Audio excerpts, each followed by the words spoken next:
guys, my name is Shay and welcome to my channel. Today I'll be reviewing Good Trouble Season 3, Episode 4, Clope and Dodson. Don't forget to like, comment, and subscribe. Let's get it. The episode starts off with Callie and Mariana showing up at Jim and Diane's get-together. It flashes back to Callie and Mariana getting ready and them talking about if Callie really wants to go to the party because of how bad things are with Jamie. Callie mentions that she doesn't know if Jamie told his parents that they broke up and doesn't know if she is welcome. She says that if Jamie hadn't pressed charges against Jared, he wouldn't be in jail getting beaten and facing a felony. She tells Mariana that she would tell Jamie this information at the party. Before Callie and Mariana knock on the door, Mariana gives her a pep talk saying that they are grown women and that they don't have to answer to anyone. She tells Callie to not mention to their moms or anyone that she is dating Evan, and I'm like, so much for not answering to anyone. They ring the doorbell and Diane is in a Dutch costume and greets them in Dutch. Diane says in honor of Brandon and Eliza's Amsterdam adventure, she wanted to throw them a Dutch-themed going-away party. She tells Mariana and Callie to put on their costumes. Mariana looks ecstatic, while Callie looks like she doesn't want to try that thing on. I'm like, I'm with Callie on that one. I would not want to wear that either. Brandon and Eliza are talking, and he asks her when are they going to drop the bomb on the family. Eliza says that they will tell them at the last minute and that she doesn't want to ruin her mom's party. Jude and Carter are talking, and Carter tells Jude that he applied to transfer to UCLA and got accepted. He mentions that they won't have to do the long-distance relationship anymore. Jude suddenly sees Connor, and he has flashbacks of their time together. Jude and Connor greet each other and catch up. Connor tells him that he is attending UC Irvine and that he got a baseball scholarship and Jude is at UCLA. Jude tells Connor that he is there for a party for Brandon marrying Carter's sister and they are in their parents' house.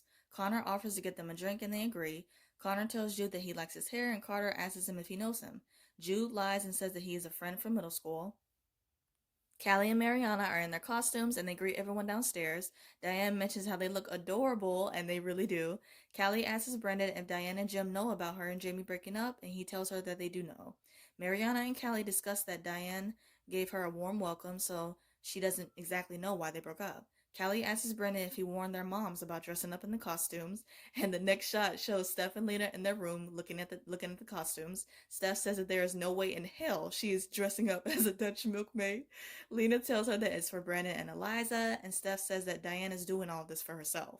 Corey comes into the room and tells him that he is not sure about dressing up in his costume. Lena tells him that he looks handsome, while Steph says that he doesn't have to wear it if he doesn't want to. Corey says that he will wear it because it's for Brandon and Eliza, and he is such a good kid. He's so good and so sweet. They all come out the room, and Corey hugs his sisters, Mariana and Callie. Diane tells Steph that she heard about her back surgery, and instead of wearing clogs, she has on a pair of stuffed forts. Diane tells the group that she has a special surprise for them later on. Steph says, more special than this, and being all sarcastic, and I love it. Connor comes over and offers everyone a Genevieve cocktail, and everyone is happy to see him. Diane asks how everyone knows Connor, and Mariana says that Connor was Jude's first real boyfriend. Carter is feeling some type of way about that, and this is the moment where things continue to be awkward throughout the episode. And the awkwardness just makes this episode even more funny and entertaining, and just so enjoyable to watch. Jamie comes home and Carter tells him that Diane is giving everyone a tour of the house and that Callie is here as well. Everyone comes outside and Jamie greets and hugs everyone except for Callie. Callie, Mariana, Jude, Steph, and Lena are talking about Connor and how they never get over their first real loves. Mariana mentions how they could get back together and Jude tells them that it isn't happening. Everyone sits down at their assigned seats to have their meal. Jim makes a snarky comment about Jamie's looks and asks what does his colleagues think of it. Jamie tells him that he doesn't know because he doesn't work at the firm and that he quit. He says that he wasn't happy with the track he was on and he's looking for new opportunities. Jim scolds him and says that he never quits a job without another one set up. Eliza comes to his defense and says that maybe Jamie doesn't know what he wants to do next. Mariana mentions that she also quit her job and blurts out that Callie quit hers as well. Callie tells everyone that she decided to quit her clerkship to work at legal aid. She talks about her current job working for successful criminal defense attorney Kathleen. Steph and Lena don't know about any of this that's going on with Callie and Mariana. Jim asks Mariana why did she quit her job and mentions her activism app. She informs her that her app was overrun by white supremacists. Jim makes an ignorant joke saying that isn't anyone that he knows, and it's crickets, like it should be. Callie says that it's not funny, and I agree, because those people verbally attacked Mariana and yelled horrible things at her. Carter mentions that he is transferring to UCLA, and Jim immediately is against it and doesn't want to hear another word about it. He says that the school has a great film program, and Jim tells him that he is not going, nor will he be paying for it. Diane says that her and Jim are going to Europe for a month. Steph says that she leaves for Venezuela in 10 days and that she is excited to start this next chapter in her life. Jim asks if she is worried about the economic disaster or possibly being kidnapped for ransom. Steph says that she appreciates his concern, but that the whole point of going is because the country is in crisis. Jim starts talking about politics, and Diane shuts him down and tells him to enjoy their food. Jamie tells Jim to stop talking, and Jim mentions why not continue the conversation, seeing as how he is a proud Republican. Jamie tells him that he is an independent now. Jim asks Lena about her work in Sacramento, and she says that housing and homelessness are the main issues. Jim asks her about the proposed bill, and Lena informs him on that. As they are talking about this bill, everyone is texting each other and having conversations. This moment was hilarious because no one was paying attention to them talking and just tuning them out. Diane tells everyone to put their phones down and enjoy the conversation. Jim asks Callie why did she switch to criminal law, and Jude asks if this has anything to do with the homeless man who walked into her apartment. Callie says that it was Jamie's apartment and that Jared Rod was having an episode. She mentions that Jared is facing a felony for hitting a guard back who is trying to force him out of his cell without giving him his medication. She tells them that Kathleen agreed to take Jared's case if she leave legal aid and come work for her. Lena is in the bathroom and Steph comes in and says that the best part about leaving the country is not having to see Diane and Jim. Lena says that they have never been apart for a huge chunk of time, and Steph tells her that's why they should have as much sex as possible. Mariana comes in and she says that she didn't tell them about the white supremacists because she didn't want to upset them.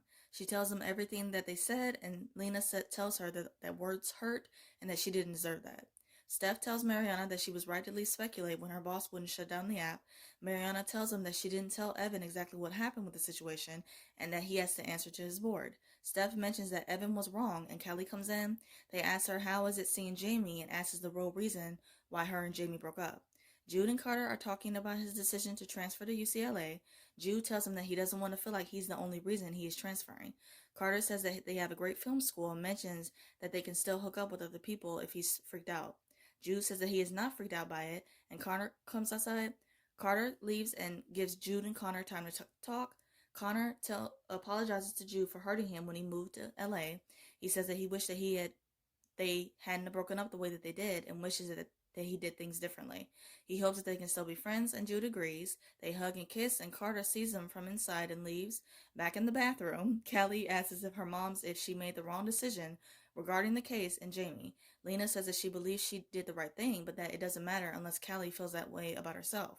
Steph gives her advice and tells her that being in a relationship with someone who is completely different from you, you have to decide what you're willing to compromise and what you aren't. Mariana says that she can relate and informs her moms that she broke up with Raj. Steph and Lena's heads are spinning with all of this information that they were unaware of, and it's so funny. Mariana mentions to them that Brandon and Eliza have some big news. Brandon comes in the bathroom as well and tells them, and they all tell them that they're taking a break. And I love how everyone is coming to the bathroom to get away from everyone. It's hilarious. He mentions that there is a guest house outside that they can use to hide out. Jude and Diane are having a drink. He asks her if she thinks that there is a connection between Carter transferring to UCLA and his friendship with Jude. Diane tells him that she doesn't know, and Jim mentions that Carter might be gay. Jim says that it would matter a lot, and Diane says that she doesn't have time to talk about this. Jude comes outside and finds Corey alone talking to someone on the phone. Everyone comes out the bathroom and Diane bombards them and asks them what were they doing in there. They all collectively come up with a random excuse, and it is hilarious. Diane introduces them to Floor, and then she is going to be teaching them a traditional Dutch folk dance. Steph whispers, "Where is that guest house?" to Brandon, and Diane asks her, "What did she say?" Steph corrects herself and tells her that she loves being a guest in her house. Steph had me cracking up this episode. Fleur is teaching everyone to dance, and they are all having fun and laughing. Everyone sits down for dessert, and Jude tells his moms that they should talk to Corey because his little sister is going into foster care. Lena tells Corey to come sit with them and have some dessert.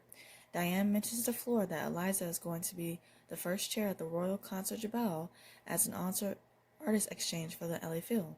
Eliza tells him that the exchange is not happening anymore and that they had to rescind the offer. She says that she is going to be taking a year from the LA Phil and that she is taking a break from playing the cello. Her and Brandon are still going to Amsterdam to support him getting a job with the composer. She mentions that Diane and Jim can still visit them. Jim says that the whole point of them going to Europe was to see her play at the concert Jabals, and Diane gets upset because she wanted them to take the trip to save their marriage.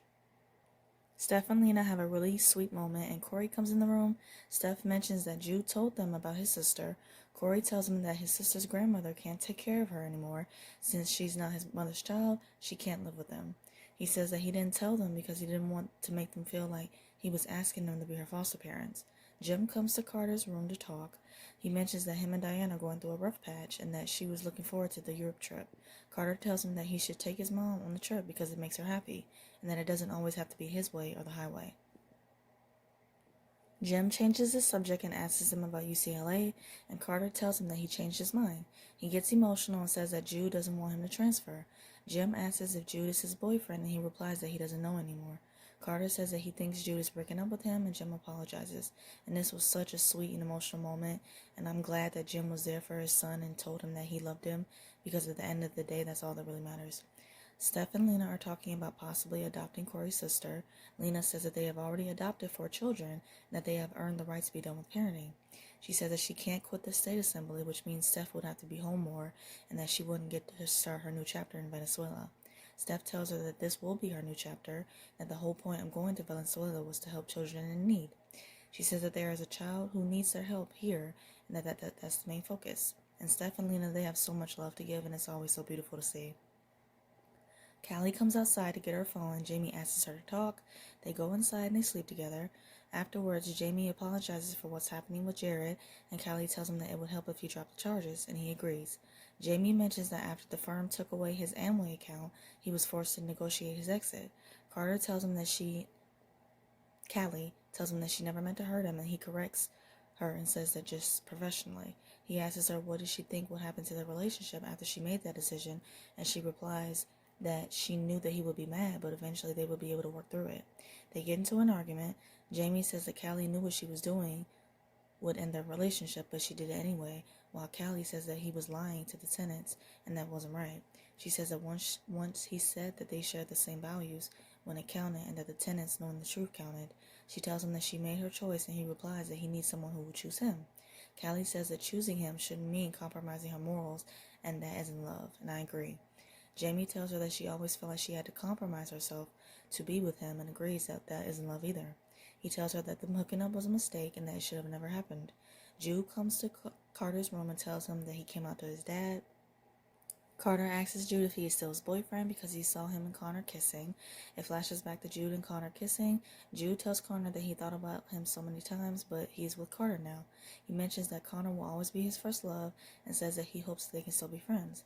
Jude tells Carter that the kiss between him and Connor was like the closure they never got to have. He tells him that he wants to be with him in an exclusive relationship. Carter asks Jude why doesn't he want him to transfer to UCLA, and he replies that they both deserve to have their own college experiences. Carter agrees and they kiss and they are so cute. So cute. Corey's on FaceTime with his sister and introduces his sister to his moms. This was such a cute and adorable moment because they are talking with the sister, and the sister, she's just saying some of the most cutest stuff, and it just makes my heart melt. Brandon and Eliza thank her parents for the party, and Jim tells them that they will see them in Amsterdam. Brandon and Eliza say their goodbyes and leave. Diane apologizes for her outburst earlier, and Leland mentions that they are family. Diane and Jim hug Steph and Lena, and they all leave. Callie says that she can't wait to meet Corey's sister, and Mariana mentions that the nest wouldn't stay empty for long. Lena asks Callie if she got her answer about Jamie, and she replies that she made the only choice she could have made. They tell Callie and Mariana that they are proud of them for taking a stand in their lives. Mariana blurts out that she is dating her ex-boss and that she didn't want her moms to judge her. She mentions that Evan is doing the best that he can, and she's okay with it. They say that as long as she's being true to herself, that's all that they can ask for. They all hug and say goodbye, and Mariana and Callie leave. Steph tells Lena that she is looking forward to 4-year-old problems with Corey's sister. All of this grown drama with their children still has them in a whirlwind, and that they cannot wait to deal with baby problems. The episode ends with Steph, Lena, and Corey waving at Callie and Mariana's car as it drives away. To wrap up this video, I'm going to do 3 quick things. First, my quick thoughts on the episode. This was such a feel-good and fun episode. I loved it. I honestly forgot that I was watching Good Trouble for a second, and it felt like the Fosters. I always love when the cast from the Fosters guest star on the show. They have been doing this since season 1, and I want them to keep it up because I love it. Second, my thoughts on next week's promo. It shows Mariana telling her girls that they need to believe in themselves and that they want others to believe in them too. Callie is struggling at work and has a disagreement with Kathleen, and it shows Malika smiling with Isaac, and Deontay is asking Malika why has she been flirting with him, and I'm like, I'm not here for that. Not here for it. They are not going to break up one of my favorite stable couples on the show. Malika and Isaac, nope, not gonna do it. Third, I'm going to do a quick rapid fire of the episode. My favorite scenes: Steph, Lena, Mariana, and Callie's conversation in the bathroom. I loved how everyone was running to the bathroom to get a little escape, or in their case, take a break from the party. Even Brandon came in the bathroom to get an escape in this moment, which is so hilarious. Favorite quote, where's that guest house, from Steph. Her one-liners in this episode had me cracking up. Steph was ready to ditch that party from the moment she got there and saw those Dutch costumes. Once she learned they were about to learn a Dutch folk dance, she was ready to fly to that guest house. She was ready to go. Favorite duo. Instead of doing a duo, I'm going to do a trio for this episode. And my favorite trio is Steph, Lena, and Corey. Their scenes together just made my heart melt, especially the scene where they talked to his sister. His sister.